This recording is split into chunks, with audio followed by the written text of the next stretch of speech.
Radiant team ban. What's cracking, ladies and gentlemen? FortyeniN coming at you with another community shoutcast for the UGC Dota League Season 2. We're loading into game number 1 of a best of 2 series for the Western invite between Tuzki or Husky up against Team Joey. So it will be interesting to see how both teams, they have actually played against each other in the past, so it will be interesting to see if it does affect their picking or banning. Since Joey immediately going with the first ban for the Terrorblade. I believe it will be Megalomania, the captain drafted for Joey, and that he's got first pick. So interesting to note that he did decide to ban out the Terrorblade, so this is indicative of the fact that he's either doesn't have a player capable of playing the Terrorblade, or he's not too confident in fitting Terrorblade into a lineup, since otherwise usually first pick, you want to leave heroes like the Terrorblade available, since it forces the enemy drafter as second pick to have to ban these heroes out. That's the reason why during TI4 heroes such as the Razor were often banned out, to open up the drafting pool, to ensure that other top tier picks would be able to slip through. But Tuzki or Husky opting to ban out the Death Prophet despite the fact that she's been significantly nerfed. I believe she's received 2 quite heavy nerfs to her Crypt Swarm, and with the introduction of 6.82c. And so Death Prophet, while she still is very powerful, no longer the potent force that she used to be, just because of the fact that you have to work quite heavily around the Exorcism cooldown, and whenever it's off cooldown you lose that huge window to be there to try to take these fights. But Tuzki or Husky also opting to ban out the Tidehunter, and Tidehunter, he's a much more consistent pickup, as translated well from 6.81 to 8.2, just because of how efficient he is in the offlane, and the fact that even if you are able to shut him down, just by stacking and clearing out Ancients, you can still find his recovery farm. And Joey opting to ban out the Viper and going for a first pick Brewmaster. Brewmaster is a hero that used to reign supreme in 6.81, where you had this emphasis on taking early fights and translating those fights into towers. Brewmaster in 8.2c, just because the average game length has extended by about 5 minutes on average, Brewmaster loses a lot of his potency, because he's a hero that you want to breach high ground in the first 30 to 35 minutes, because past that point, 1 or 2 of their cores on the enemy team will start to pick up PKBs, and once those come online, Brewmaster loses a massive amount of his teamfight capability, because eventually the enemy cores will reach the point where they can pop BKB, stand their ground against the Brewlings, and kill them within the split. So Brewmaster loses the vast majority of his teamfight control. He's absolutely fantastic in the first 30 minutes if you're able to find a timely Blink Dagger, just because every time you have that split and you're able to get a successful split, it guarantees you a fight, and you can later on translate that into a tower. Tuzki or Husky opting to pick up the Clockwork Goblin. Clockwork, an exceptionally powerful offlane hero, because he always provides you the macro advantage of knowing where the enemy is through the usage of Rocket Flare. It's one of the most underrated aspects of the Clockwork Goblin, but like in Nature's Prophet, he can constantly push out creep waves.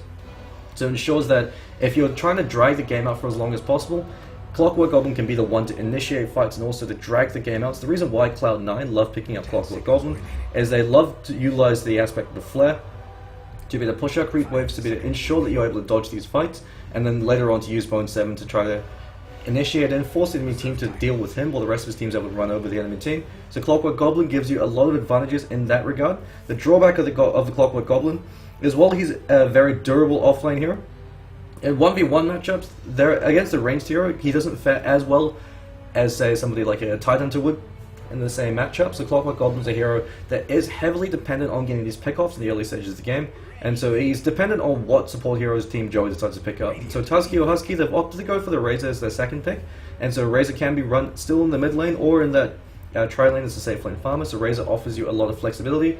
If the Clockwork Goblin wasn't picked up, you could also contemplate running Razor as a 1v1 offlaner, just because with that static link he's able to dominate the lane quite handily. Of course, with the 8.2c nerfs, the most significant of course being the fact that static link now costs 50 mana at all levels, as well as the fact that mech now costs 225. Razor no longer is going to be your primary mech carrier for the vast majority of occasions. You still can use him as a mech carrier, but you have to be a lot more conscientious about your mana management, just because of the fact that with Static Link costing 50 mana every time you pop it in the laning stage, it weakens your overall mana efficiency in the lane, and if you decide to throw a mech on top of that with the Eye of the Storm and with the Plasma Field, you usually don't have enough mana to get off more than one Plasma Field, which is what Razor is so dependent on in finding these early kills. So Joey opting to ban out the Skywrath Mage. So Skywrath Mage considered to be one of the most powerful supports in the current meta, just because of how versatile he is, in the sense that he can be the one to initiate ganks with a concussive shot to enable another hero such as a Shadow Shaman or a Sand King to close the gap. Otherwise, you could use him to be able to provide the damage. With the 2 Null Talismans and the Arcane Bolt, especially with the prevalence for a lot of support position Skywrath to go for a Yule Scepter. He actually does output a fair amount of damage to Skywrath Mage. If he catches another support hero out on their own, he actually has enough burst damage to be able to bring them down.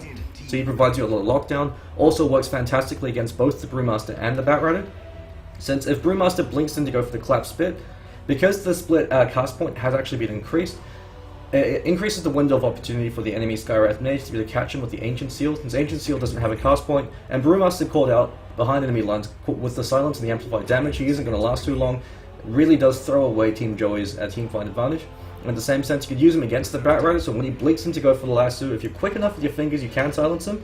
Or failing that, you could just throw out the concussive shot, since Batrider isn't going to be picking up a BKB until it's his third item, so he ideally wants to go for something like Tranquil's Blink into 4-star before you even think about going for a BKB, so until he gets that BKB, it severely impacts Batrider's ability to instantly be able to disengage from the fight.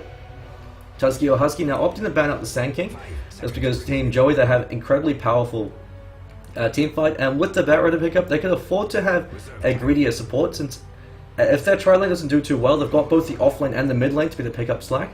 And so Sand King works exceptionally well in that regard, especially if he's able to spend a lot of time in the jungle and find that timely Blink Dagger. Him in conjunction with the Brewmaster and the Batrider, the triple Blink combination coming up from Joey ensures that they have a significant team fight advantage as far as initiating fights go.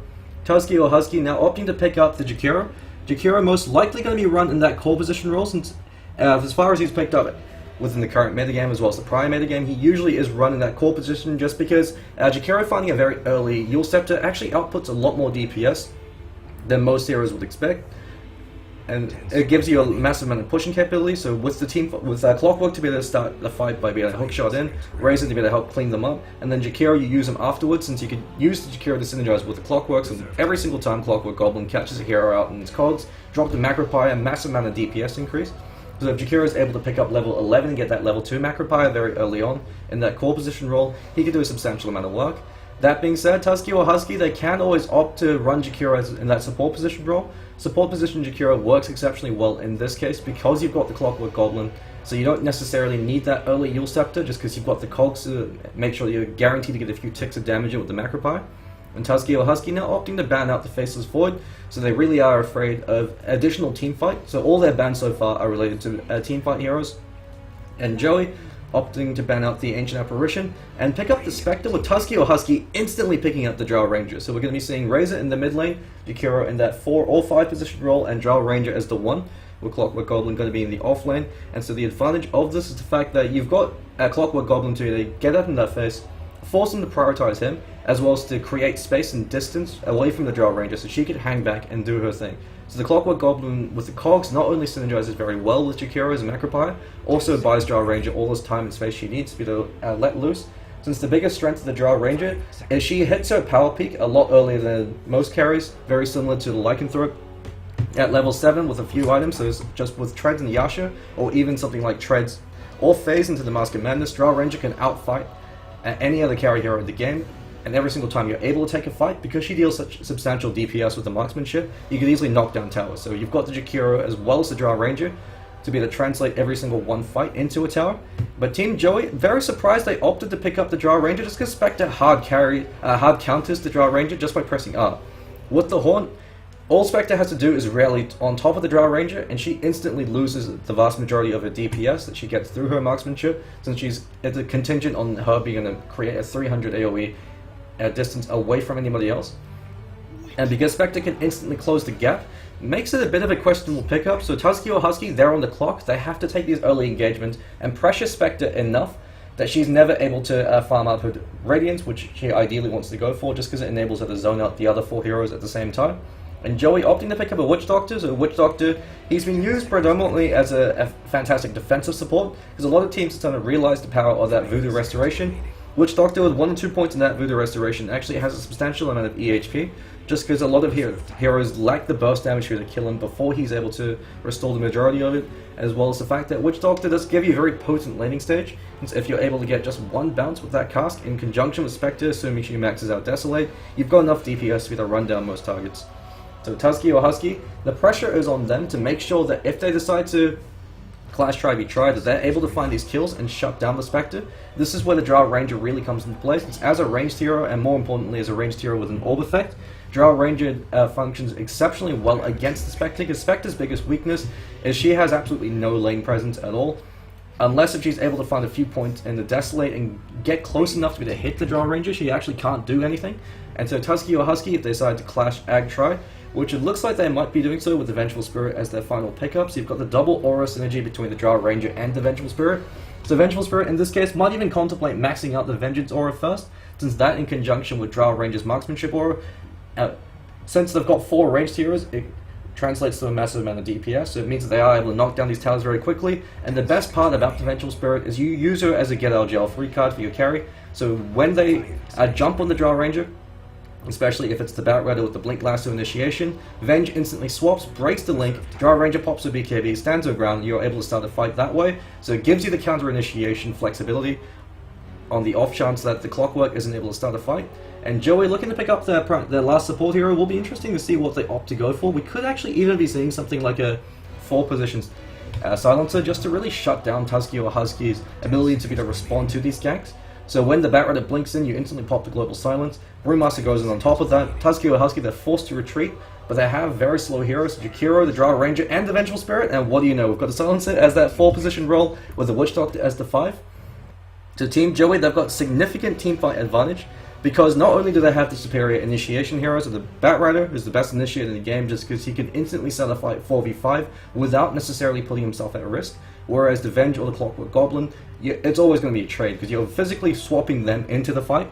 So either the Clockwork Goblin jumps on in, or the Vengeful Spirit physically swaps herself in, and ideally Venge isn't going to have enough points in the swap until the later stages of the game for her to reliably initiate, so you're going to be using it in that support sense. So you want to use it to ensure that your carry, if they happen to get caught out of position, that you can swap them out of danger. And so usually they're going to be relying on the Clockwork, going to be played by La La La to initiate these fights. So Joey, they've got the superior initiation and they have the superior team fight. If the game does go late, just because Razor and Drow Ranger, they don't scale nearly as well as the Spectre does, would have to favor Joey, but Tuzki or Husky, they do have the superior tri-lane aggression, because Silencer, the biggest weakness of Silencer in that 4 position, is he doesn't really offer you too much in tri-v-tri. If it's tri-lane v off-lane, he works very well, just because you can zone them out with the glaives, you do a huge amount of burst damage, with the point up in the Curse of the Silence as well as the last word. But if it's tri-v-tri, just because there are 3 other enemy heroes, you can't really rely on glaive harass, because they could out-DPS you, especially with the Vengeance aura going to be provided by VS. And so Tuzki or Husky, their best bet is to clash Ag Tri and to really pressure the Spectre in the early stages of the game. And the biggest advantage of having an Ag Tri lane by Tuzki or Husky is the fact they've got the Jakiro. So even if they don't happen to win that Tri lane in terms of getting kills, they're able to pressure them out, zone out the Spectre by constantly spamming that Liquid Fire, and take the tower very quickly. So it looks like we've got a quick pause. Not really too sure what was happening with that. Both teams exchanging a bit of friendly banter. So over on the team Joey, going to introduce the players. Megalomania going to be what looks like the 4-position silencer. The team captain, Citrus the Great, otherwise known as Just Another Potato. He's going to be the 1-position Spectre. Stand-in Sidhu, he's going to be the 5-position Witch Doctor. Witch Doctor also can function as the 4-position just because he does output a massive amount of damage with the Death Ward, but in this case, because of the emphasis on Spectre to be able to shut down Tuzki or Husky's lineup, Witch Doctor's most likely going to be the 5-position Lenteef, going to be the off-lane Bat Rider, and Nicotic going to be the 2-position Pandarian Brewmaster, rotating to the mid lane. Looks like he's holding it onto a substantial amount of gold so he can get that bottle out ASAP. And for the team, Tuzki or Husky, La La La, going to be the Clockwork Goblin, drops the Safety Ward in a fairly unconventional spot, since you're usually going to be placing it there or there. And so its Sentry Wards tend to be centered around this area. Another area you can place it is either there or there if you're playing a lot more aggressively. Looks like they are actually opting to dodge the tri-lane. So La La La, going to be the Clockwork Goblin. Pork, going to be the 2-position Razor. Lithium, going to be the 5-position Vengeful Spirit. Smoke of Deceit early on her, so she's going to be playing fairly actively, or at least you'd assume so. Diego, actually choosing to skill Liquid Fire at 1, he's going to be the 4-position Jakiro. Bit of a slight misplay, you usually want to hold on to your skill point, since Dual Breath actually gives you a lot more damage early on. In Jakiro, you're not going to be spending your mana otherwise. So if you're playing either aggressively in a try-v-try situation, or in a 3v1 where you're against the offlaner, Dual Breath is usually going to be a superior pickup. And Tuzki, the team captain, going to be the Drow Ranger. Looks like she's got the Mask of Madness and pick up on her, so it could be indicative of the fact that Tuzki, they do want to go for that early Mask of Madness build and Drow Ranger. The biggest strength of that is the fact that, like Sniper going mid with the Mask of Madness, you pick it up so quickly that they don't have enough damage or enough lockdown to be able to kill you, so you just simply just right-click them down, and you're able to use that to take out towers very early on. Looks like we've got the cock block coming out from La La La, very successful. He did unfortunately let one creep through, but the advantage of this is the fact that the creep wave might actually clash here, just outside of tower range. Looks like the creeps are just kind of standing there looking a little bit dazed and confused. And if he's able to completely deny the creep wave, could work out quite nicely, but never mind. Looks like the creep wave is going to push to the tower. So the drawback of this is the next creep wave is going to push much closer towards the enemy lane, but it ensures that La La La will be able to pick up level 2. Especially since Citrus the Great, he's going to be playing a little bit more passively now underneath the tower. And Nicotic looks like he's already doing a fair amount of training. Interesting to note, he did opt to go for a Thunderclap at once, a good recognition, realizing that against the Razor, the only way to really counteract him, just because he's going to be constantly static linking you, is to be to play very aggressively yourself. And otherwise, you usually want to go for a Drunken Brawler at 1, because it gives you a lot more overall DPS, and it's going to increase your likelihood of being able to find last hits, especially when the static link comes into play. But the nice thing about the Thunderclap is when he goes into link you, you clap him, you start smacking him, and then you back yourself off.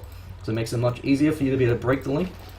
And La La La, picking up level 2, he's going to be having a pretty good time in this offlane. Just because I don't really have too much kill power to deal with them. Spectres, as a melee carry, she can't close the distance when the cogs pop, so La La La always has that as a get out of jail free card. Megalomania, Glaives at 1, just going to be spamming them out to be able to use them to try to control the clockwork or at least get a bit of chip damage. But he's actually eating a huge amount of creep aggro. And without any regen, he's going to be forced to loan some regen from Sidhu. Sidhu's still continuing to scout out La La La, and the biggest strength of the Clockwork Goblin is this exact scenario. If you happen to catch a spot on their own, you could go for the kill. And Battery Assault does a massive amount of damage. It looks like we are going to be seeing First Blood. La La La smacks down Sidhu. Spectral Dagger flies through, wings him, but he's more than happy to eat that 40 damage. And with that, Tuzki or Husky, they're off to a great start. Looks like over in the top lane, they did play very aggressively against Lenti, but he was able to dodge the Ice Path. It's the biggest weakness of Jakiro, especially in that 4 or 5 position role, is because he is so very slow and he has got an absolutely abysmal turn rate and cast point. And so the reason why you see him run that core position role, to ensure that you can get that Yule Scepter, so that way you're guaranteed to get your Ice Path off. Tuzki or Husky with 1 point in that aura, already doing substantial amount of DPS. And Lithium, you could also contemplate maxing out the Hell, just because the negative armor, especially in conjunction with the Drow Ranger, lets you focus fire targets down a lot more effectively. It's Vengeful Spirit, it does have a fair amount of flexibility as far as the skill build is concerned. The standard build, of course, is to max out that Magic Missile, but of course, depending on your lineup, maxing out the Howl or the Vengeance Aura is equally viable. La La La with a double damage rune, looking very scary. Citrus the Great, looks like she actually opted to go for Dispersion at 2. This is a slight misplay. You usually don't need Dispersion at all in the laning stage, especially in a 3v1 against the enemy offlane. Going for a Poison Desolate does give you a lot more DPS and therefore a lot more control against the Clockwork. So every time he tries to go in, you can actually zone him out quite handily with that extra Desolate damage. So since the early point in Dispersion, it doesn't really give you enough survivability in this case to warrant the pickup over going for the point in Desolate, because that's where the majority of your damage comes from. So it looks like Citrus the Great is going to be going for a fairly standard Spectre build, choosing to max out the Spectral Dagger first. In terms of overall DPS, you usually want to max out Desolate, because that means that once you hit level 6 with Haunt, since you're always guaranteed to get a few Desolate procs off, it increases your ability to be able to engage in early team fights as well as early ganks. And if you happen to see a fight going over in the top lane or a kill attempt happening, all you have to do is press R. The Desolate damage is usually enough that you might be able to get the last hit on the hero, even though you're not physically there. But Citrus the Great, going for a much more old school Spectre build where you max out that Spectral Dagger. The nice thing about it is it does give you that burst damage to finish off fleeing targets. Nicotic, in terms of mid lane CS score, he's actually getting quite handily out CS by Pork, who's off to a fantastic start with 27-4-10. Especially with the 8-2 reworks for our Deny experience works, you only get a third now compared to 2/3, which you used to. Almost actually goes for a kill over Nicotic, and Nicotic instantly turns around. Pork, gotta be very careful. He eats the Thunderclap, could be taking a death, but Brewmaster, not enough mana to do so, so Nicotic just straight up fronting. And Pork, without any rune, is gonna be forced back for a little while. The Liquid Fire harassment coming out from Diego, already doing a huge amount of work, but Lenti now goes in, 5 stacks is the magic number to be to go for a kill attempt, but unfortunately, overextends, eats the Ice Path, the Magic Missile, and it looks like he also blew himself. So with that, Tuzki and Husky, while they have the inferior late game or the inferior team fight, they know that for the first 20 minutes they've got exceptionally powerful team fight coordination, as well as the fact that their heroes, they hit their power curve a lot earlier on. Tuzki holding onto his gold for now. It will be interesting to see if he does choose to live up to his cosmetic item and go for that Mask of Madness. Would provide you a substantial increase in DPS that you could use to quickly take towers and take these early fights. Looks like La La La once again gets another kill. He's got the Malediction on him though, so it looks like Sidhu actually opted to go for a very aggressive Witch Doctor build. Not too sure I agree with this build, just because the Voodoo, Malediction isn't really too effective until you get level 3, just because you don't really have any other form of lockdown. If they had another very aggressive support, such as a Skywrath Mage that could provide you amplification, or a hero that could provide you lockdown, such as a Venomancer with the Gale, to ensure you get multiple hits off as well as the extra dot damage, Malediction would be very effective in that case. However, in this case, especially since he's already taken a death against the Clockwork, going for points in Voodoo Restoration means that if you happen to get caught out of position and wind up inside the cogs, Voodoo Restoration is going to increase your likelihood of surviving, or at least increase your chance of staying alive long enough for Megalomania and for Citrus the Great to be able to get in to help you out to maybe absorb some of the Barrier Assault damage. Off to an absolutely fantastic start. And he's really going to be the MVP for his team, especially if he's able to get good hookshot initiations and against the Brewmaster, since his sole objective is to try to lock out backline heroes. So if you can actually catch out Megalomania and prevent him from getting that global silence off, Tuzki or Husky should be able to decisively win that engagement. He's the biggest weakness in working around cooldowns. Every single one of their heroes is built around incredibly long cooldown. You've got the split, you've got the global silence. Lasso is the only cooldown that's not going to be quite significant, as well as the Death Ward, but even then, you can't really take a fight without them. And Lenteith, nowhere near his Blink Dagger, not going to be getting it anytime soon, just because there's so much pressure being placed in this top lane. And the power of Tuzki or Husky's tri-lane is the fact that you can smack down towers incredibly quickly. You've got Liquid Fire, you've got Vengeance Aura coming out, and then you've got the Marksmanship Jar Ranger. Still holding onto a gold, didn't pick up treads. But of course, the weakness of pushing out the lanes this early on and taking these towers is it does starve you for experience. So Tuzki or Husky, they are actually feeding a fair amount of free gold into the hands of Lenteith. So it is a bit of a trade-off. But Lenteith, he's actually abandoning the lane, going into the jungle now. He does have that point up in Lasso, maybe could be looking to go for a gank attempt in the mid lane. Since Pork, he's being pinged up by Sudo. Sudo now runs in. He's got the cask available with Pork. Close the distance enough, and that Plasma Field reveals Sudo, since it does give you flying vision temporarily while you use it. And Nicotic, he's just going to be rushing that Blink Dagger as soon as possible. He actually opted to go for an early point in the Drunken Haze, and this could be a slight mistake just because you don't have enough mana for you to go through entire rotation of your abilities. But while I say that, Megalomania duking up inside the Thunderdome. Smacks him down, could go for 2. He does with that hook shot, and he easily cleans up 2 in the bottom lane, carrying the entire team on his back. 4 kills, but no deaths. Really controlling the tempo of the game. And Citrus the Great, now looking to play a lot more aggressively. He has opted to go for Phase Boots. It's a bit of an interesting build coming up from Citrus the Great. When you choose to max out the Spectral Dagger, you usually go for Tread, since you are able to get more DPS in that case, because you've already got the chasing capability from the Dagger, that you don't necessarily need more movement speed, instead you want more attack speed, so you could get more DPS coming in from your 1 or 2 points of Desolate. Otherwise, if you're going to be going for a max Desolate build, then you want to go for Phase, since you no longer have as much movement speed to work with the Spectral Dagger. So a bit of an interesting build order coming out from Citrus the Great. Of course, more chasing ability is always nice, but Nicotic caught inside the silence. We've got a global silence not available, and so Nicotic running onto Hazer and doesn't have enough mana to use the split. He's got it now, he throws out the split. Actually catches in Lenteith, who threw in the lasso over on Pork. Pork eating the majority of the focus fire, but Lenteith actually did take a fall. Pork is still alive. Immolation damage not going to be enough. He's trying to scout him out now. Bottle charging through. Bottle Toss will be coming out very shortly. Might not be enough damage. They are able to finally bring him down. Lithium, cast bounces back and forth in him and But Tuzki stands his ground, starts chasing down the colleague. Actually, it should be able to find the kills. Hook shots in. Says if you come at me, you better not miss. You see, sure as hell did it. So they've got 2 for 1. Joey finally putting himself on the board, but still a fairly hefty trade going in favor of Tuzki or Husky. That being said, because Joey are playing from behind, any trade is going to be a good trade.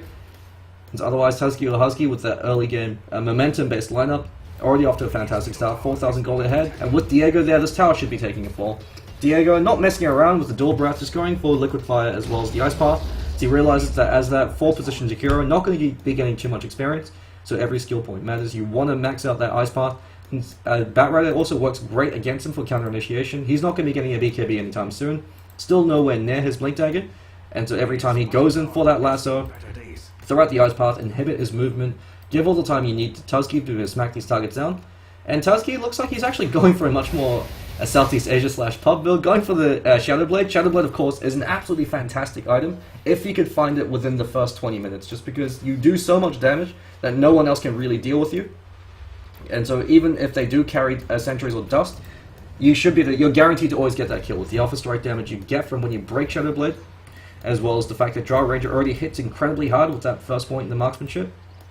Shadow Blade pickup, since she's going to be finding it in the next 3 to 4 minutes, it is going to be absolutely critical as far as Team Joe is concerned, since she could run down both the Witch Doctor, so Sidhu, and Megalomania. If they're called out, they're dying in 3 shots.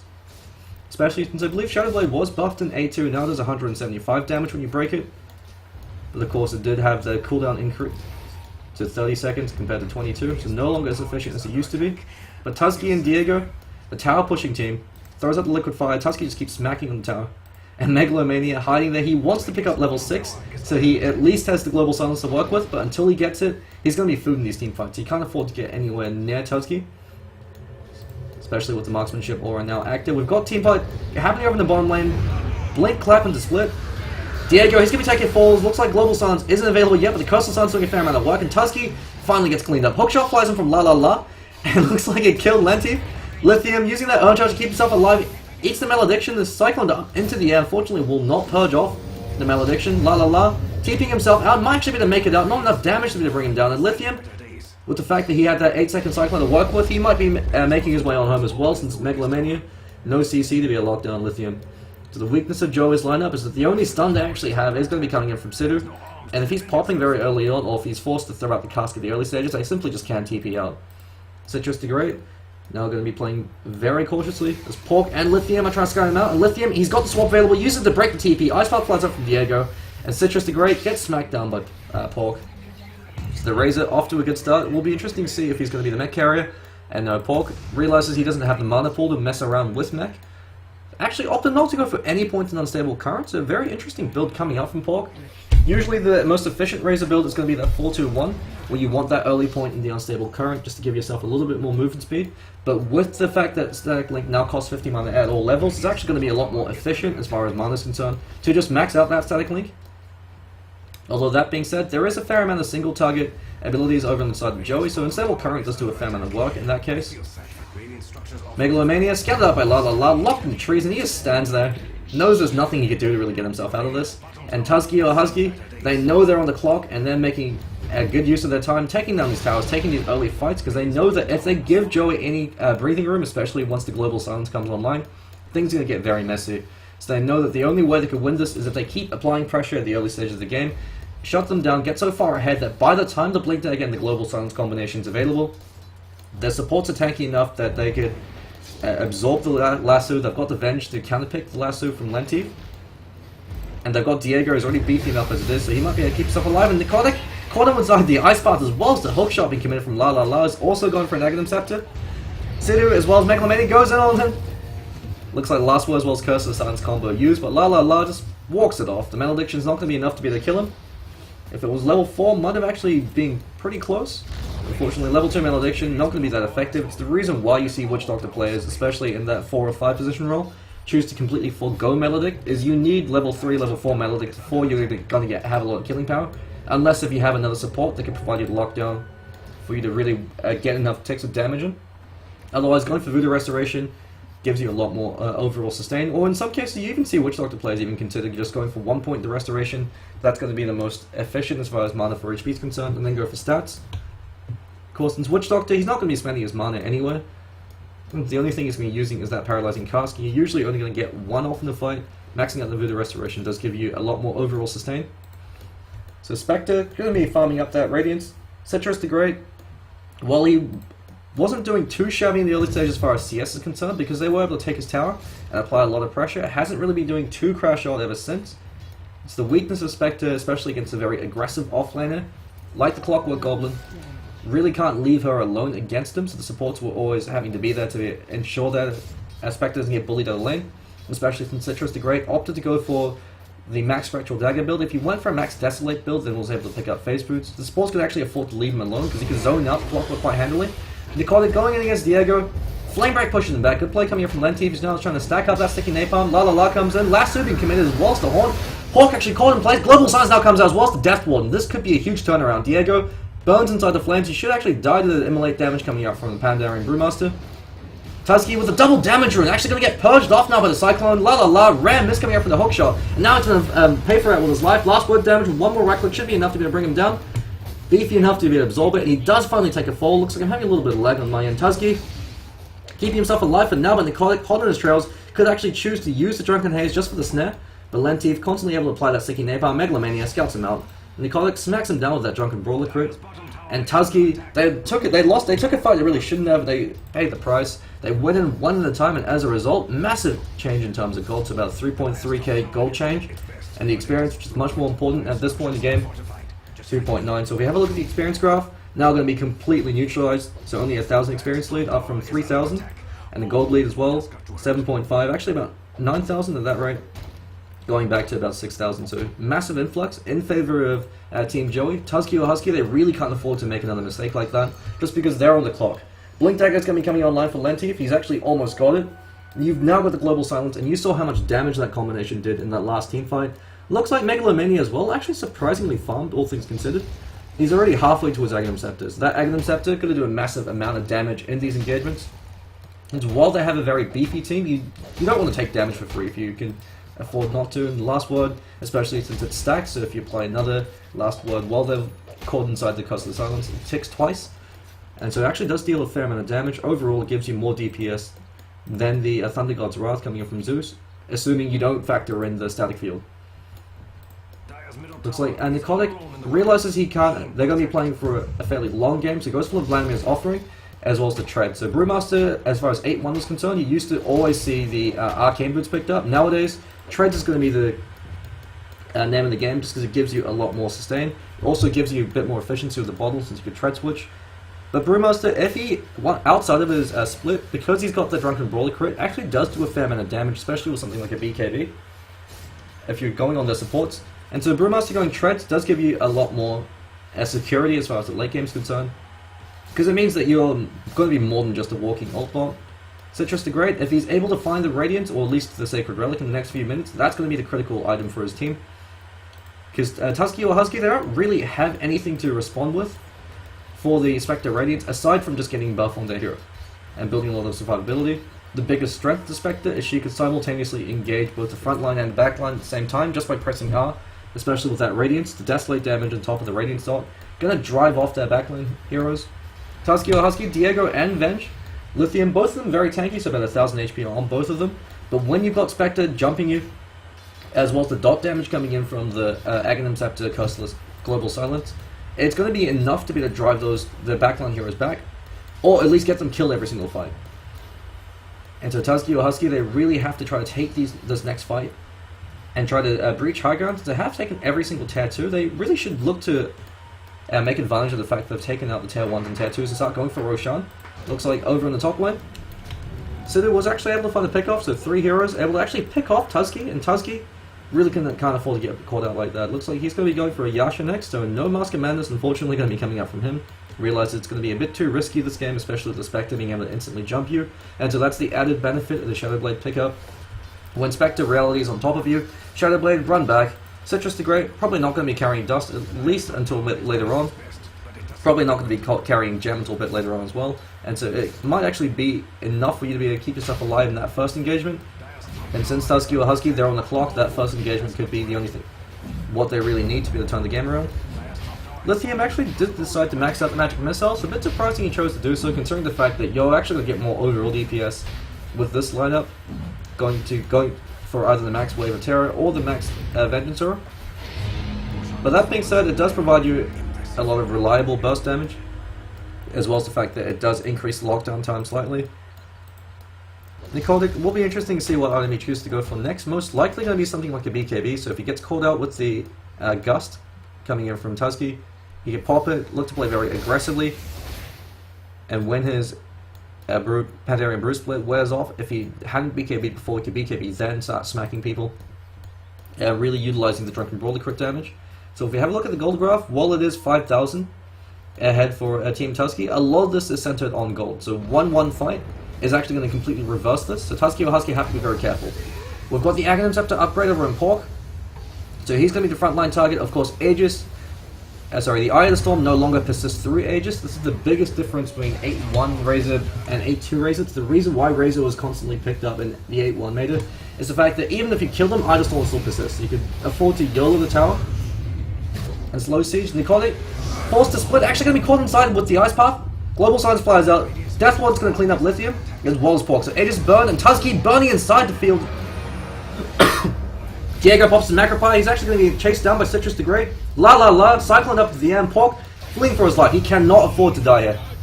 Looks like he's going to try to TP himself out, but Sidhu smacks him down. Tried to hookshot. He actually did kill Megalomania. Megalomania more than happy to take that trade for his team. TP coming out. Sidhu doesn't have enough mana or the cooldown for the paralyzing cast. So the only survivor, 5 for 2, very good trade in favor of Team Joey. And Tuzki or Husky, they're feeling the crunch. With that last fight they lost, the momentum that they lost from that really did set them back. And them trying to force high ground, even with the Aegis, they should have at least attempted to go for a pick-off, because now you've got the Radiant's going to be coming online for Citrus the Great. He's about 500 gold off it. And that was a fight that they were able to win, despite the fact that Split came out at an inopportune time. As well as the fact they didn't have a Radiance. If a Radiance was picked up in that fight, it would have been an absolute massacre for them. Nicotic looks like he could be going for either the Shiva's Guard or the Assault Cuirass. Either or would be a good pickup. Trying to go for that hook shot. So they overcommitted. Lithium thought he could decide to initiate and bring down the Panda before he could split. Unfortunately, underestimated the survivability coming out from the Brewmaster with the Brawler as well as the Vladimir's offering. The nice thing about picking up Vlad this early on to the game, the +5 armor really does do a lot of work, especially against Tuzki. Since his DPS, while it doesn't seem too bad, he hasn't actually gotten any successful pickoffs with that Shadow Blade, and it hasn't saved his life at all against the Batrider, because they knew that Lithium had swapped aggressively. Didn't have to swap to break that lasso. Now you've got the Radiant online. Tuzki, this actually could be a huge mistake coming in from them. If they try to force high ground, they're going to get completely wiped. Even though the cooldowns aren't available for Joey, they're going to be coming off online very shortly. All they really need is the Haunt to be the timeless. Nicotic runs in over and Blink. Over on Pork. Pork backing himself off. He's got the Curse of the Silence damage on him. Good chunk of his Either Storm is going to be wasted. There's no creep wave there. And now the cooldowns have refreshed for Joey, so the Tuzki or Husky, they really should be backing themselves off. The only way they could take a fight decisively is if they happen to hookshot the Megalomania and bring him down before he could get that Global Silence off. If that Global Silence flies, Tuzki or Husky, because they're going to be overcommitting to try to breach high ground, it's going to be an absolute massacre for them. Pork. Either Storm's actually worn off now, so they no longer have any reliable way to be able to siege the tower aside from the Liquid Fire, which actually might be enough damage. 7 HP, and Sidhu, he just smacks him down, denies it, and Tuzki, they immediately cover their retreat. They know they can't afford to commit to high ground like this, especially since they don't have the Either Storm to be able to provide that DPS. And Joey, they've got that superior team fight now, especially since you've got the combination of all their ultimates available. Sidhu, he's actually found enough farm to finish not only the Drums of Endurance, but also a point booster. If Sidhu's ever able to find an Aghanim Scepter, which he probably will if the game goes on for another 20 minutes, the Death Ward's going to add a lot more DPS to this. So Joey, they've got vastly superior late game. Citrus the Great actually caught inside the cogs. Level Sun flies a huge Ice Path. Actually catches out 4 coming up from Diego. Actually 5 derailing into that. Lithium going to get smacked down by Nicotic. Death Ward zones out Pork. Diego actually being lassoed back by Lenti. Not really too sure why he wanted to lasso him back instead of dragging him towards his teammates. Pork is able to find 2. Does bring him down. Megalomania stands his ground. Diego, with that Macropire, provides some area denial, preventing Lenti from choosing to commit to this. Throws out the Ice Path. And it looks like Nicotic actually is able to find 1, should be able to find 2. Flame Break brings him down. Diego, he's got to be very careful now. Throws out the Ice Path, whiffs, and now he's going to be taking a fall. Nicotic throws out the clap, smacks him down. Lenti there to provide a little bit more support. And Tuzki or Husky, they really shouldn't have tried to press their luck, especially, even though they did have that Invis rune. Smoke of the Sea instantly breaks. Huge Ice Path coming out from the Jakiro, catching out 5, unfortunately not going to be enough just because the Global Suns came out. Every single time the Global comes out and they haven't had enough time to be able to lock down Megalomania, it's going to be an absolute disaster for them. Nicotic, farm continuing to increase. If he chooses to go for an Assault Cuirass, he could actually just choose to just run down the enemy team. He's got enough DPS coming in from the Tread's attack speed, as well as the negative armor and the attack speed from the Assault Cuirass. Nicotic can actually just DPS down Tuzki if he jumps on top of him. The reason why you usually don't want to pick up a Drow Ranger against a Spectre or against a Pandarian Brewmaster is they don't really give a damn. Nicotic's just running at Tuzki. He knows that if he gets close enough to break his marksmanship, Tuzki's dead. Throws out the Drunken Haze. Tuzki now actually completely disarmed. They are actually able to bring down Nicotic. Sidhu now caught him with the hookshot coming from La. Throws out Malediction, it's going to be juked. And La finds another kill. La with that haste rune could be looking to find another one because he's got the Aghanim Scepter cooldown, so it's already refreshed. Looks like he's going for a 4-star. Lenti just reveals. With a buyback coming in from Necrotic, but he doesn't have the split, so he's just going to have to blink on people and smack them, and maybe try to buy enough time. Tuzki or Husky, they're really going in for an all-in push. Necrotic actually caught him with the hook shot as well as the Cox. Trying to stand his ground, caught him with the silence as well. Haunt being used as well as the Macropie finally brings him down. La la la. Gets cleaned up by Megalomania. They do go in on Tuzki, they are actually able to catch him. Swap comes in a little bit too late. Citrus the Great does take another death. He does buy back though. Tuzki, he actually died to the dot damage, and Megalomania able to make up for lost time. Tuzki or Husky continue to throw themselves against the defenders of Team Joey, despite the fact that they've got the inferior team fight. They've got better pick-off for the inferior team fight, especially since Drow Ranger doesn't have a BKB. This is an incredibly critical factor, or a Mantis Tail. If she had either, she could use it to dispel the last word to ensure that she could stand her ground. Maybe use it to prevent Lenti from being the last to the right one. As he blinks on top of you, pop the Mantis Tail to give yourself that split second. Haven't really been seeing any huge plays coming out from that Shadow Blade. So while she was able to find it in a very early amount of time, hasn't really paid off. Consider he's finding more fun. Megalomania with that Aghanim Scepter doing a massive amount of work. He's actually got 30 intelligence still, and he's got more intelligence than Einstein. At this point, he could be hosting his own talk show. La la la. He's gonna be going for that 4-star. Doesn't have it yet, and he really needs it so he could hookshot and isolate Citrus the Great, 4-star himself out. So that way, Citrus the Great, at least if he chooses to leave, he's gonna be eating that damage and mana burn, which is gonna prevent him from getting up that additional spectral dagger, assuming he hasn't already haunted. Or you could use it to jump in on someone like Sidhu, force him to blow his Death Ward early, and prevent him from making full use of that. Tuzki or Husky continue to throw themselves against the high ground of Joey. It's 3 disastrous fights they've taken, and the toll it's taken in terms of golden experience. Experience now about 7,500 in the hands of Joey. Gold finally starting to move towards Team Joey, so they are climbing Mount Everest, getting closer and closer towards 0. And Tuzki or Husky, they're on thin ice. If they lose one more fight like that, it could potentially spell doom for them. Since Joey, they've only taken 2 towers, so a lot of the gold that they have, as far as their net worth lead is concerned, is centered around those towers. If they lose more fights, Joey can choose to start pushing out. They now have the split push available from Spectre with that Radiance. But Citrus the Great, that being said, they have been able to prioritize and focus fire down the Spectre. It's just, do you prioritize the Spectre, or do you deal with the Pandarian Brewmaster that's smacking your face? You can only afford to really take out one of them without expending all your resources and therefore leaving the rest of the team to be able to run you down. This Megalomania, with the 30 intelligence stolen, he actually hits incredibly hard. He could actually just man-fight Tuzki, just because Tuzki doesn't have enough DPS to be able to kill Megalomania before he gets silenced, and therefore disarmed, and he doesn't really have a BKB to be able to ignore the pure damage coming out from the glaives. So Tuzki, despite Drow Ranger being at peak very early on, hasn't really been able to find enough an advantage in early Mask of Madness pickup. Maybe might have helped them breach high ground earlier, or at least not going for the Shadow Blade, instead going for something like a BKB or Mad Style would have been to give yourself a lot more safety as far as the Dispel is concerned. Lenteef and Necrotic have got to be very careful. La la la actually hookshot it over, and Lenteef picks up that haste rune. Necrotic chooses to come in for that as well. Silence and the Haunt instantly being popped. Pork pops his BKB, stands his ground. Diego actually taking a massive amount of damage. Necrotic just smacks him down. The curse might be enough to be to kill him. Not going to do so. Ice Path flies out. La la la. Hookshots in, back again. Necrotic and Lenteef split. Unfortunately, not there. He doesn't have enough mana. Sidhu standing his ground. Pork smacks him down. Citrus the Great backing himself on. And Tuzki or Husky, they found the window they were looking for. La la la. Runs right past Citrus the Great and just lets him go. Could have actually chosen to chase him and maybe interrupt the TP with a hookshot. And now they're pinging Rax. They know they've got this window to try to take Rax. They do have buyback available on Lenteef. But without Haunt, without Global Silence, Joey, they're so heavily dependent on their cooldowns for them to be able to take these engagements. So Lenteef just going to try to delay the tower push by spamming out fire. Since if the creeps are dead and they're not in the high ground, you do get backdoor regen after a few seconds, but it's not going to be enough. Tuzki or Husky, after 3 disastrous attempts, they finally are able to breach high ground and take what looks like their first set of racks. Lithium eating a huge amount of damage. Gotta be very careful. Citrus the Great just runs in, so yelling Leroy Jenkins. The rest of his team's there. Citrus the Great does take a death, so he throws a life away in order to bring down Lithium. They are able to clean up 2 with that last word damage, and Tuzki as well could potentially be taking a death. The Curseless Silence from Megalomania doing massive amounts of work.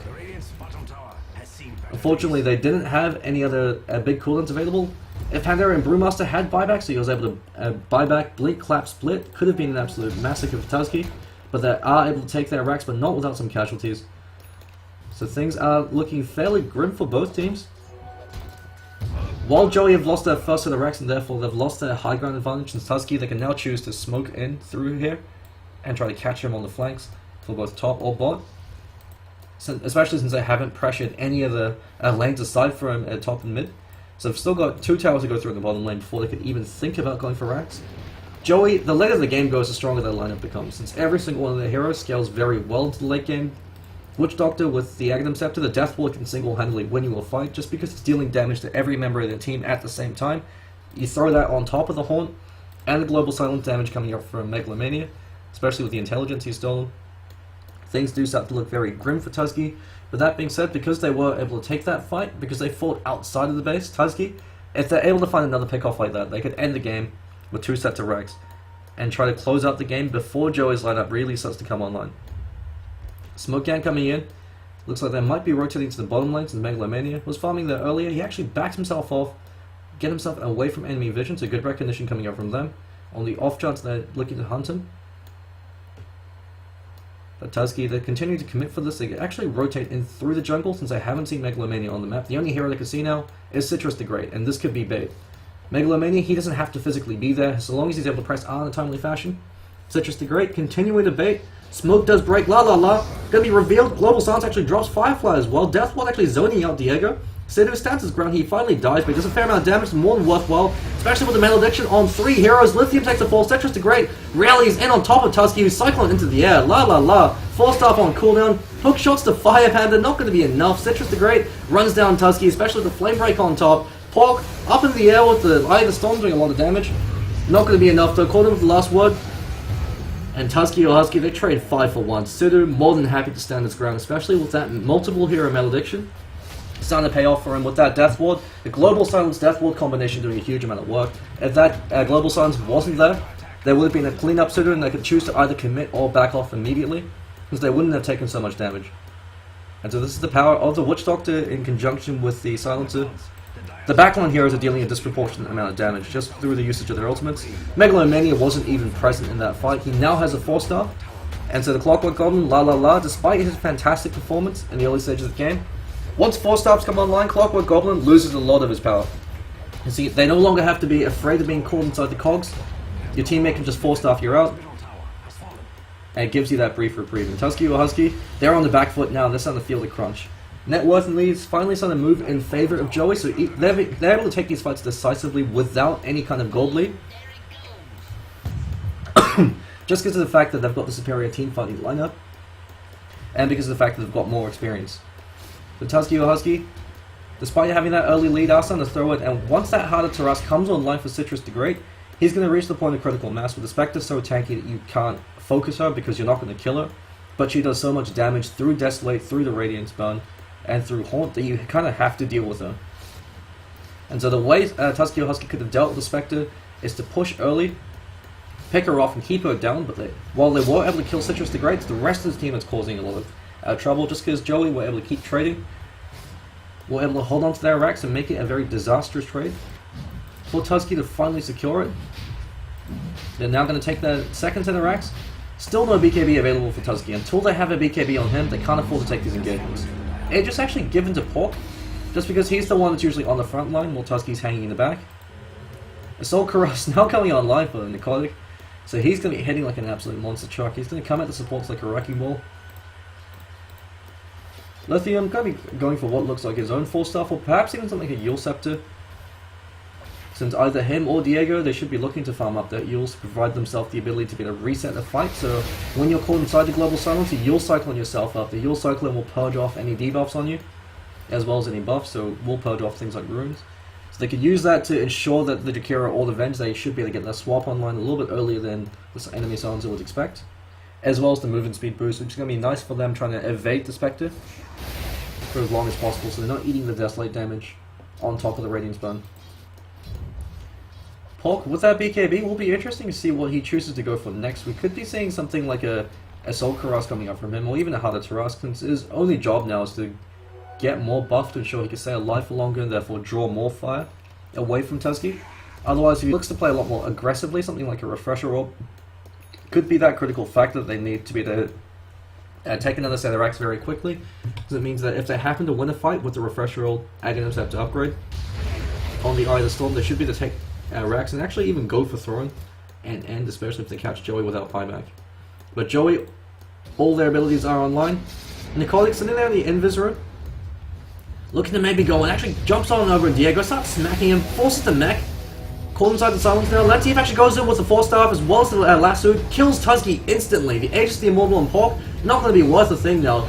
Diego backing himself off, global silence drops, and caught inside. Citrus the Great just phases through him, he knows Megalomania can kill him. Cyclone over on Pork, they're going to be looking to find him and burn off the Aegis. He can look to actually TP out, he's still standing his ground, no TP available. So without that, should be taking another death, and Citrus the Great running down Lithium, who actually just found a haste through into Lithium, should be fine. But Pork, on the other hand, gets smacked down by Megalomania. And with that intelligence, 44 intelligence now stolen on him. He's now actually dealing more physical DPS per right click than the Spectre if you don't include the Desolate damage. Actually, even with the Desolate damage, I think he's going to be dealing around the same amount of DPS. Because Megalomania's got great time on target as a ranged hero. And so when the enemy 4 position is hitting as hard as their 1 position, that's when you start to worry, especially when you've got the pure damage orb. That really helps deal with the Drow Ranger, since Drow Ranger, the majority of her EHP is going to be coming in from the marksmanship armor that she gets from that additional agility. But the Drow Ranger pickup, while it was effective in the first 10 to 15 minutes, because they had those disastrous fights, they lost the momentum they had, they lost the impetus they had to be able to try to close out the game. And now Joey, the game's looking more and more in their favor. Last one actually being used to farm out creeps, because they've got the superior late game lineup as far as, and the superior team fight. Megalomania unfortunately drops a ward in pure view of the enemy counter ward. So Tuzki or Husky playing very aggressively with their ward, since they know the only way they could look to end the game is if they find another pick-off. So this entire area of the map, the enemy jungle, as well as Roshan's going to be heavily warded, as well as a defensive ward coming out here to help protect their tier 2, although since they don't have a tier 2 in the mid lane, this ward does lose a lot of its power, because usually when the tier 2 is still up in the mid lane, you've got to be cautious of movements in their jungle. Got some drawings of the map coming in from Lentif, so they are looking to start to plan things out as far as going in for their own smoke rotation, but they know that they don't really have to go for pickoffs to end the game. They can just wait for Tuzki or Husky to come to them. Unless Tuzki or Husky's lineup is able to find a significant amount of farm in the next 10 to 15 minutes, if they try to take an engagement, Joey should always have the superior team fight, unless they get caught out of position and picked off one at a time.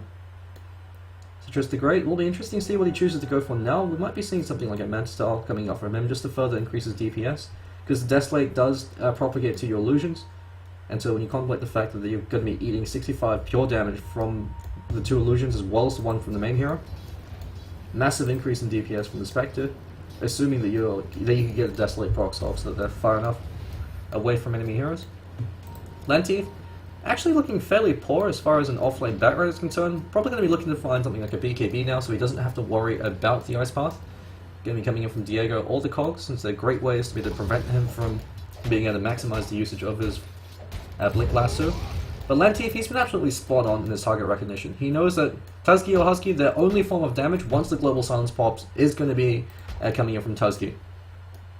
Pork isn't really going to be dealing too much damage, just because they're tanky enough they can afford to ignore the Razor, at least in the first stage of the fight. So Razor hasn't really been able to be too much of an efficient pickup, since usually when you pick a Razor, you want to pick up another hero that could deal damage. So you've got him as a front line, and then you've got another backline hero that does a lot of DPS. In this case, it's going to be Tuzki, but if you catch out that backline hero, and the Razor pickup becomes substantially weaker. They do go into Citrus the Great, global silence being used. Citrus the Great as well, pops that Haunt Lithium, now going to get burned.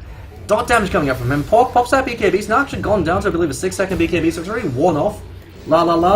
Uses the Cogs as well to 4-star to keep himself alive, and now Diego drops that macro part to keep himself alive for a little bit longer, but unfortunately drops. Pork showing himself to Pork to try to buy himself some space, but Nicole actually brings him down. Cast coming in from Studio, this time he came prepared. Pork does take a fall, and looks like Tuzki or Husky get completely wiped for nothing. All it cost them of the ultimates, they didn't even expend the Death Ward or the Pandarian split. And things are starting to look grim, or rather grimmer for Tuzki and Husky.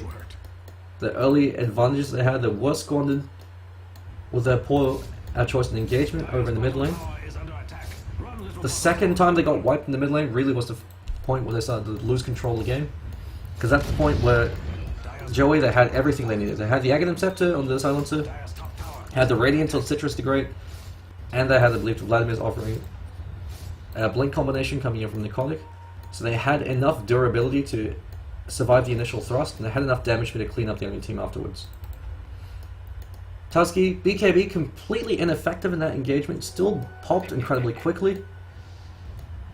Wasn't actually even too sure what killed him, so they didn't even, I don't think they used the lasso. Never mind, it could have actually just come off cooldown now. The Citrus the Great, 5k gold, just holding onto his gold for now. Maybe could even opt to just go for something like a straight butterfly, especially with the fact that you now have the Flutter active. So that actually is a fairly effective pickup on a hero like a Spectre. Since you don't necessarily need the evasion per se, you're tanky enough with the heart and with the dispersion that you want more attack speed and more movement speed to better make usage of your Desolate damage. Citrus the Great effectively going 1v5 in the early stages of that fight with that Global Silence. Just because they don't have any way to control the Spectre, and they don't actually have enough damage to kill Citrus the Great before he could kill the Tuzki. Another reason why the BKB is such a crucial pickup is the fact that because they chose to prioritize Citrus, they're actually eating a substantial amount of dispersion damage if you decide to just run at them, since it is calculated on how close you are to the enemy hero. Citrus the Great continue to farm. Pork looks like he's actually being pinged out, so they did scout him with that wall. So not only does it provide Roshan as well as Rune, also spots out any ancient attempts. Rosh will be up in I believe 3 to 4 minutes. So that could be a window for Tuzki or Husky to be able to try and turn this game around. If they are able to get Roshan and go for another pick-off, especially if they are able to pick off somebody like Citrus, or Necrotic can catch them without buyback, because they've got 1 racks down already, and because they have the Refresher Orb coming online very shortly for Pork, they can just go for a Hail Mary and just go straight for the throne and bring it down very quickly. They still do have an obscene amount of pushing power, so they still do have the ability to be able to win the game, close it up very quickly, and take Joey by surprise. It's entirely contingent, however, on them being able to find that pick-off and being able to catch them without buyback. Spectre instead going for what looks like potentially even something like an Eye of Skadi, which would be a great pickup on the Spectre because you're then applying the 30% snare to every single hero every time you horn. So Tuzki, the only thing that could really rely at that point when the Skadi comes online for the Spectre, there's really nothing you could do. She's going to run down every member of your team and help out the rest of his team get more shots in. So the Skadi pickup would be very effective on Citrus. He could also opt maybe for something like a Lincoln Sphere, but wouldn't really be necessary this game. Because even if he gets swapped, he really has nothing to pair. Could also be a Mad Style pickup, just choosing to start with the Ultimate Orb, but that being said, if it was the Mad Style pickup, you usually want to start with the Yasha first, because it's a very cost-effective farming item for a lot of Agi heroes. Spectre included, just because of how many stats it gives you for its cost. So it looks like just me holding on to his buyback gold for now, and then maybe look to pick up something like a Skadi once he's got a bit more gold. We've got a Basher now coming online for Necrotic, and so the Battle Brewmaster build doing a huge amount of work, just because Brewmaster's biggest weakness is once BKB come online for the enemy cause, your ultimate isn't going to be the force that it used to be, just because they could choose to stand their ground and kill your Brewlings. But in this case, because you've got so much damage coming in from the Spectre and from Megalomania, you can't afford to kill the Brewlings. You have to pop the BKB and fight. And every member of your team that doesn't have a BKB, they're going to get boulder tossed, they're going to get cycloned up into the air.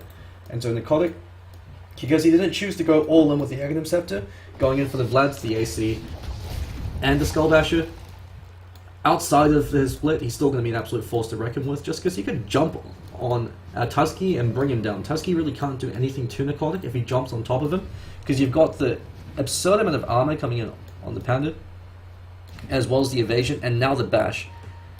And so the biggest strength of the Assault Cuirass Vladimir's offering combos is plus 10 armor on your team. So you're effectively doubling the EHP of your support heroes. There's Witch Doctor, 4 armor, Megalomania as well. 12 armor, he does have a bit more armor with the fact that his Agi got buffed. But the fact that Witch Doctor has a substantially higher EHP from a hero like Tuzki means that he's going to stay alive long enough for me to get off most of his duration of the Death Ward. He's now got the Aghanim Scepter upgrade. And so the Assault Cuirass is kind of like a Red Queen hypothesis item. When you pick it up, the enemy team, they're forced to build their own Assault Cuirass to mitigate the armor loss. Otherwise, it's a 10 armor swing going in favor of your team, so a 15 armor swing going in favor of Joey. Gives you a massive increase in your physical survivability. Since Tuzki or Husky, once the Global Silence pops, their only damage source is going to be the Drow Ranger. Pork, they can completely ignore Pork. He's not going to do enough damage or to stay alive long enough for the static link to be worthwhile. Especially since his BKB's gone down fairly shortly. Pork actually lassoed, caught out, positioned by Lenti. Unstable current doing a fair amount of work there, pops his BKB, gets swapped up by Lithium, but Global Silence comes on play. Yulsep to keep himself alive for now. Lithium gets cleaned up by Megalomania. Lenti blinks on top of him just to get more damage. They don't have to lock down, they just stab him down instead. Looks like Citrus the Great just YOLO'd into their entire team, cleaned up 2 on his own. So he was able to clean up La La La as well as Diego. Looks like he did opt to go for the mana style, so Citrus the Great going for the much more conventional DPS pickup. Arias Guardia as well. The rationale for it on the Spectre is it does give you a huge amount of stats, so drastically increases your survivability. Pork buys back as well as La La La. But without the swap, things are going to be a bit dicey for them, especially since the Bat Raider Lasso is coming online very shortly. They do bait out the buyback, they back themselves off. Joey, they know the only way they can lose this game is if they throw. So all they have to do is wait and enable their line to continually get stronger. Hookshot does actually come in from La La La, being a little bit cheeky. Tuzki comes in with a Gust just in case they chose to commit. But Joey, they immediately back himself off. They also drop a Sentry Ward to spot out Tuzki in case he chooses the Shadow Blade in. La La La. Lenti actually comes in, catches out Tuzki. He did get his BKB up, but it's not going to be enough. Pork actually stands his ground and get a fair amount of work with that BKB pop. It's one off now, and he's going to back himself off. He actually dies to the malediction damage, and Tuzki, BKB kept himself alive long enough for Citrus to be able to finally clean him up. The godlike 3 on him. GG being called. And La La La actually fighting Necrotic inside an Ancient Pit. Looks like he forced up himself in. So 47 minutes into the game, looks like Joey were able to take a very decisive victory against Tuzki or Husky. Tuzki or Husky, they went for a momentum-based lineup, and it was effective up until the point they decided to continue to go into the mid lane. Once they lost that first mid engagement, trying to breach high ground, they should have backed themselves off, tried to find BKB on the Drow Ranger, find a bit more farm, go for another pick-off with La La La, since he was absolutely unstoppable for the first 20 minutes of the game, and then try to take a fight once they had Roche, once they had BKB. When you choose to take a fight without BKB against a lineup like Joey that has absolutely obscene teamfight, especially with the Brewmaster and the Silencer, you really can't afford to have a squishy hero like the Drow Ranger take a fight early on. So the Shadowblade pickup, as well as the fact that they fought without waiting for a BKB, really was the critical factor for Tuzki or Husky. So we're going to be taking a quick break, and we'll be right back for game number 2. Stay tuned.